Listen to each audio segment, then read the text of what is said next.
इस बात में तो कोई दो राय नहीं है कि आज की तारीख में भारतीय जनता पार्टी, प्रधानमंत्री नरेंद्र मोदी, देश के गृह मंत्री अमित शाह, उन सबकी नजरों में अगर सबसे ज्यादा कोई राजनेता खटकता है तो उसका नाम है राहुल गांधी, देश के नेता प्रतिपक्ष। क्या एक बार फिर राहुल गांधी की सांसदी अब छिनने के कगार पर आकर खड़ी हो गई है? क्या 19 जनवरी को एक बार फिर मोदी सरने मामले वाली स्क्रिप्ट दोहरा दी जाएगी? और क्या एक बार फिर राहुल गांधी को उसी तरीके की कानूनी लड़ाई लड़नी पड़ेगी जैसे उन्होंने मोदी सरने मामले में लड़ी थी 134 दिनों की, जिसके बाद उनकी सांसदी बहाल हो पाई थी? जी हां, आज एक निचली अदालत में कुछ वैसा ही हुआ जैसा इससे पहले सूरत की अदालत में हुआ था। तारीख थी 23 मार्च 2023 की। क्या हुआ था सूरत की अदालत में और आज की तारीख में क्या हुआ है, सारी बातें जरा विस्तार से करेंगे। नमस्कार, मैं स्वप्निल और आप मुद्दा देख रहे हैं। दोस्तों, आगे बढ़े उससे पहले वही छोटी सी अपील। मुद्दा इन दिनों एक गंभीर आर्थिक संकट से जूझ रहा है। एक तरफ हमारे मेन बैंक अकाउंट बीते कई महीनों से फ्रीज चल रहे हैं, तो दूसरी तरफ हमारे 2.5 साल पुराने चैनल को हमसे लंबे समय तक छीन कर रखा गया था। ऐसे में डे टू डे ऑपरेशंस में मुद्दा को काफी मुश्किलों का सामना करना पड़ता है। लिहाजा आपसे गुजारिश है, यदि आप चाहें, यदि आप सक्षम हो तो मुद्दा की छोटी छोटी मदद जरूर कीजिएगा। इसके लिए आप स्क्रीन पर दिख रहे क्यूआर कोड या फिर के नीचे दिख रहे यूपीआई नंबर का इस्तेमाल कर सकते हैं। अब आगे बढ़ते हैं। दोस्तों, 23 मार्च 2023 का दिन था। यह दिन बेहद महत्वपूर्ण दिन बन गया था, और ऐसा इसलिए क्योंकि सूरत की निचली अदालत से एक फैसला आया। मोदी सरने मामला, प्रधानमंत्री नरेंद्र मोदी को लेकर हालांकि राहुल गांधी ने कुछ नहीं कहा था, लेकिन मोदी सरने मामला इसे कहा गया। और एक सज्जन थे भारतीय जनता पार्टी की, पूर्णेश मोदी, वो पहुंच गए थे अदालत में और उन्होंने ये कहा था कि दरअसल उनकी मानहानि हुई है, उनका अपमान हुआ है। और मानहानि के केस में निचली अदालत में अधिकतम सजा सुनाई गई 2 साल की सजा, जिसके बाद नियमतः राहुल गांधी की सांसदी छिन गई थी। 23 मार्च 2023 की तारीख थी। इसके बाद 134 दिनों की कानूनी लड़ाई राहुल गांधी को लड़नी पड़ी। 23 मार्च को यह फैसला आया, 24 मार्च को नोटिफिकेशन जारी हो गया था, आनन फानन में जारी हो गया था। अब आज की तारीख में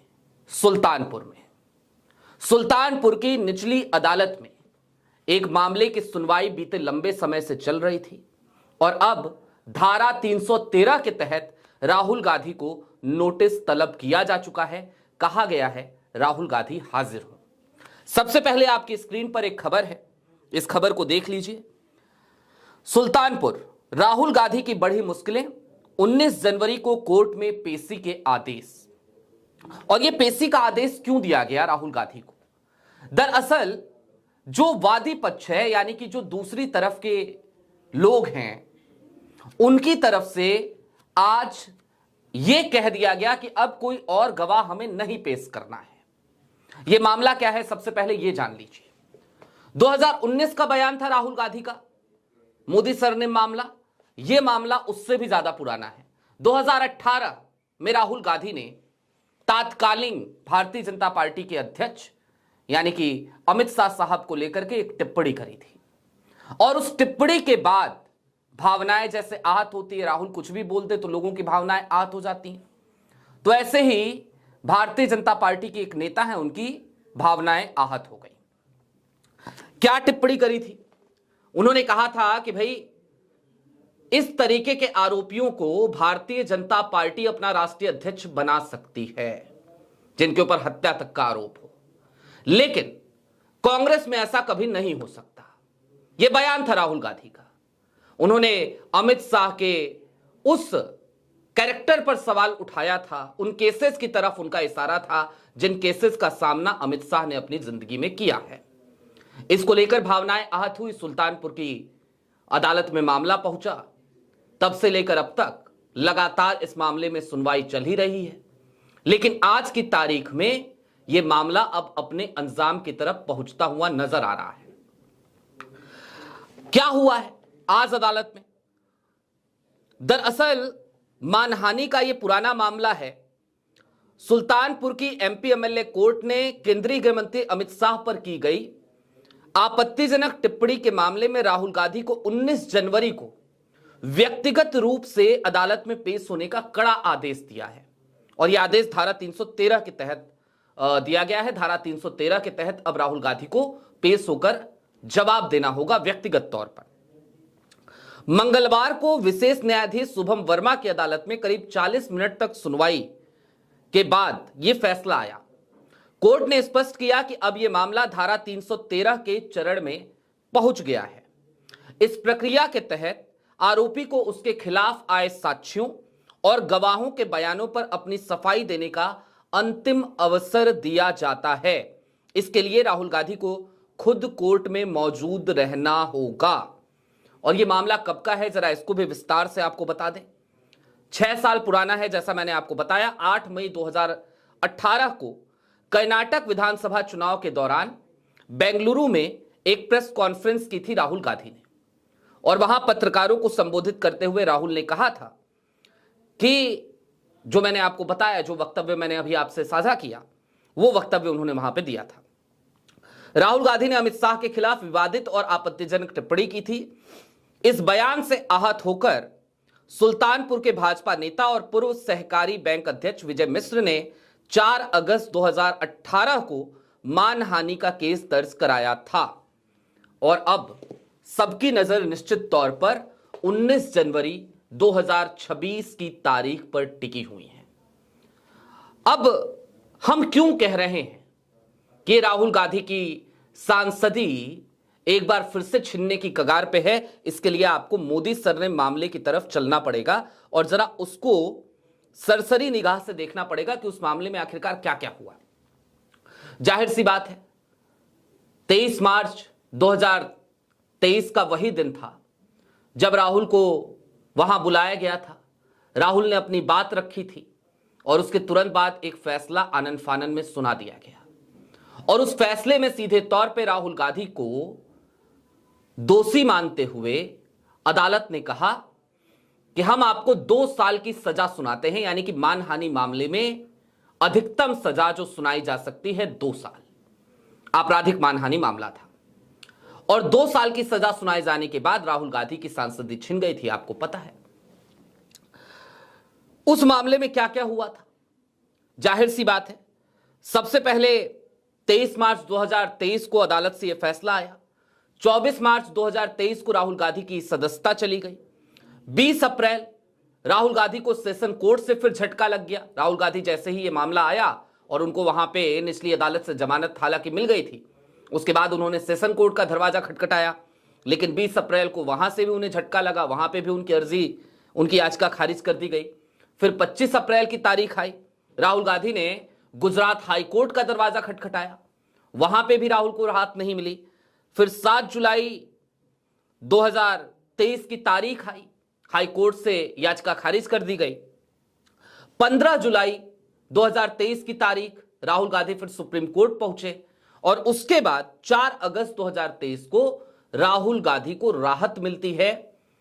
पूर्व chief justice of India justice B R Gavai वो इस मामले की सुनवाई करते हैं और निचली अदालत के फैसले पर रोक लगाते हैं, स्टे लगाते हैं। उसके बाद से राहुल गांधी की सांसदी उन्हें वापस मिलती है, राहुल गांधी की सांसदी वापस होती है। अब 19 जनवरी को क्या होगा? 19 जनवरी को यदि वही स्क्रिप्ट वाकई में दोहरा दी जाए, जिसकी पूरी संभावना आज की तारीख में तमाम सियासी गलियारे में तमाम सियासी पंडित लगाने लगे हैं, वही स्क्रिप्ट, सेम स्क्रिप्ट जो मोदी सर ने मामले में हुआ था कि राहुल गांधी दोषी हैं, राहुल गांधी ने जो वक्तव्य दिया, जो बयान दिया, वो बिल्कुल सरासर गलत है, राहुल गांधी ने निश्चित तौर पर मानहानि करी है। और ऐसे में यदि राहुल गांधी को अधिकतम सजा एक बार फिर विशेष न्यायाधीश शुभम वर्मा की अदालत सुना देती है तो राहुल गांधी की सांसदी एक बार फिर छिन जाएगी। और एक बार फिर जैसे पिछली बार 134 दिनों तक राहुल गांधी को निचली अदालत से सेशन कोर्ट से हाई कोर्ट से सुप्रीम कोर्ट दौड़ना पड़ा, एड़ियां रगड़नी पड़ी। उसी तरीके से एक बार फिर राहुल गांधी को कानूनी लड़ाई लड़नी पड़ेगी।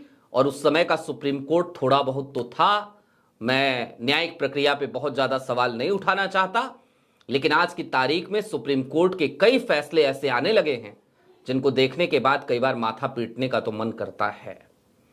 तो अब पता नहीं भविष्य के गर्भ में क्या है, लेकिन निश्चित तौर पर आज की तारीख में धारा 313 के तहत जब नोटिस राहुल गांधी को थमा दिया निचली अदालत ने, तो इस बात की पूरी आशंका है कि एक बार फिर राहुल गांधी की सांसदी पर बन आई है। और सिर्फ सांसदी पर नहीं बनी है, सांसदी जाएगी, नेता प्रतिपक्ष का पद जाएगा। अब देखना दिलचस्प होगा कि शुभम वर्मा की अदालत से क्या फैसला आता है। एक चीज और आपको याद दिला देना चाहता हूं, यह वही विशेष न्यायाधीश शुभम वर्मा की अदालत है जहां पर अमित शाह को लेकर के भी एक केस दर्ज हुआ था।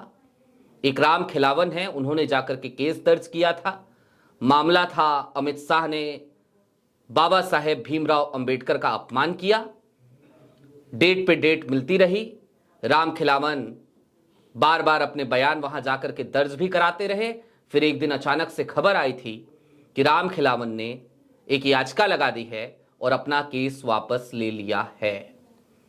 तो एक तरफ अमित शाह वाला मामला था, दूसरी तरफ अब राहुल गांधी का मामला है। जाहिर सी बात है, यदि न्यायपालिका वाकई में आज की तारीख में सुचारू ढंग से सही तरीके से काम करती है तो फिर पलड़े बराबर होंगे। इसका पता 19 जनवरी को ही चलेगा कि पलड़े बराबर थे या फिर कि नहीं। आपकी क्या राय है, कमेंट बॉक्स में जरूर बताइएगा। यह भी बताइएगा कि क्या वाकई में ये राहुल गांधी की दहशत है कि आज की तारीख में हर गुजरते दिन के साथ राहुल गांधी की सांसदी कैसे छीन ली जाए, कैसे उनको पैदल कर दिया जाए, या कैसे उनको डिफेम किया जाए, या कैसे ये चुभता हुआ कांटा अपने रास्ते से हटा दिया जाए, इसके लिए इस तरीके की तमाम स्क्रिप्ट्स लिखी जाती हैं क्या? कमेंट बॉक्स में जरूर बताइएगा। अभी के लिए दीजिए इजाजत। चलते चलते फिर वही अपील, चैनल पे नए हो तो सब्सक्राइब करते हुए जाइएगा, सक्षम हो तो छोटी छोटी मदद मुद्दा की जरूर कीजिएगा। बहुत शुक्रिया।